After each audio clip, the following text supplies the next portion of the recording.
ఇందిరమ్మ రాజ్యం పేరు మీద ఈరోజు ఆ కుటుంబానికి సామంతగా పనిచేస్తున్న రేవంత్ రెడ్డి కూడా ఈరోజు అదే పని పట్టుకొని అదే బాటలో నడుస్తూ ఈరోజు రాష్ట్రాన్ని పూర్తిగా అబాసుపాలు చేయడమే కాకుండా పూర్తిగా భ్రష్టు పట్టిస్తూ ఉన్నాడు.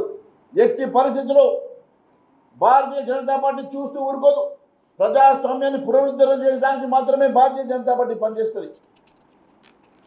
ఖచ్చితంగా రేపు రాబోయే రోజుల్లో ప్రజల పక్షాన భారతీయ జనతా పార్టీ ఎట్టి పరిస్థితుల్లో కూడా ప్రజల్లోకి వెళ్తాం.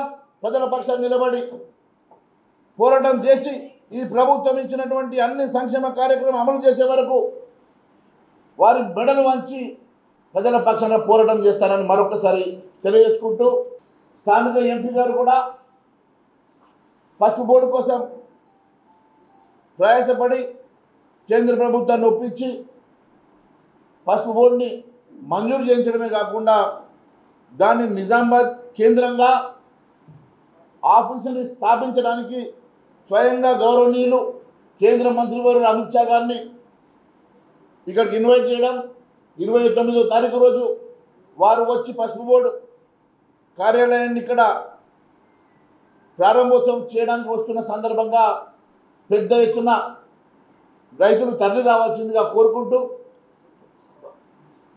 అదే మాదిరిగా ఆ రోజు బహిరంగ సభలో పెద్ద ఎత్తున అందరూ పాల్గొనాల్సిందిగా కోరుకుంటూ, మరి దాని మీద మొన్న చంద్రశేఖర్జీ గారు అదే మాదిరిగా అధ్యక్షుడు కిషన్ రెడ్డి గారు కూడా సమీక్ష చేశారు. ఎంపీ గారు కూడా పర్యవేక్షణ చేస్తూ ఉన్నారు.